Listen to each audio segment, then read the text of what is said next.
In the beginning, God created the heavens and the earth. He made man in his own image. God is eternal, and he made man's inner being of eternal substance.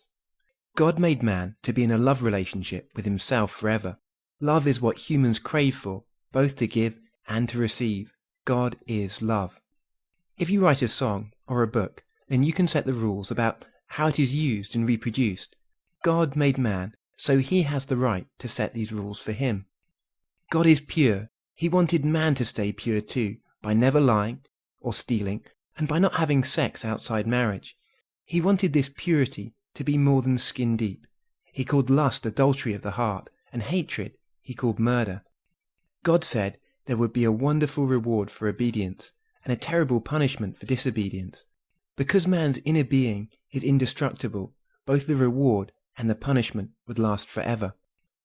Man was created with a free choice, whether to obey God or disobey and live by his own rules. Man was greedy and impatient. He decided to live for what he could have here and now, not caring what would happen in the future. Once man had disobeyed God, he was powerless to be pure. If man went to heaven with his sin, he would ruin it and it would no longer be perfect. So instead, man faced an everlasting death.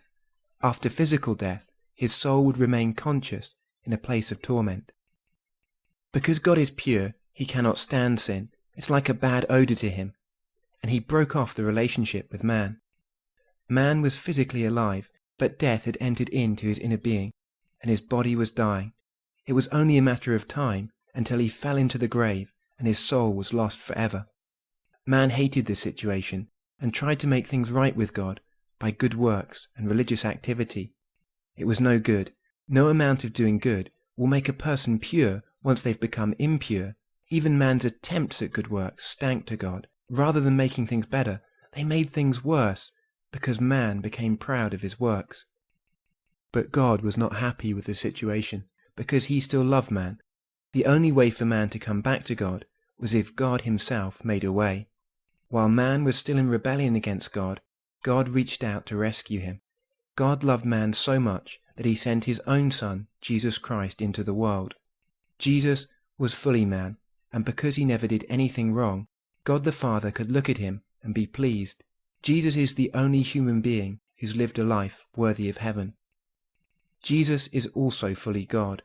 God is infinite, and we cannot understand him. But when he became human, we could know his personality. He really is good. Because he is both man and God, he's able to represent man to God and God to man, and so become a bridge of reconciliation between the two. Man earned the penalty of death by his sin, and Jesus paid this when he died on the cross. He willingly took the blame for the wrong things that man had done. Jesus also earned the reward of eternal life by the perfect life he lived, so death could not hold him forever, and 3 days later he rose again. The great thing about eternal life is, it does not matter how many people you divide it between, it is still eternal life. The good news is, Jesus wants to share eternal life with you. When you receive this gift, God no longer sees the wrong you've done with your life. He only sees the good that Jesus did with his. This is a free gift. It's received by faith, putting your trust in Jesus.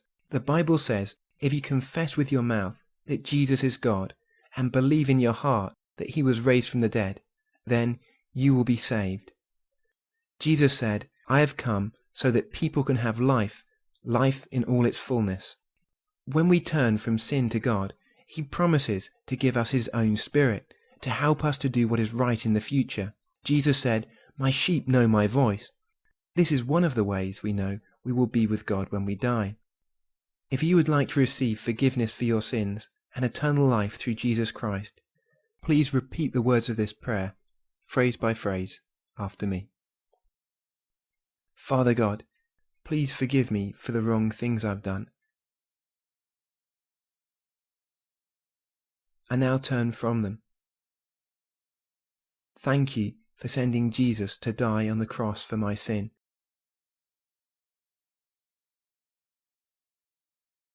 I believe that he rose from the dead.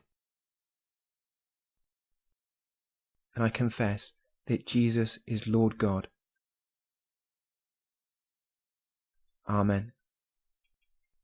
If this is the first time that you've prayed a prayer like this, then please tell a mature Christian so that they can help you to get started in your newfound faith.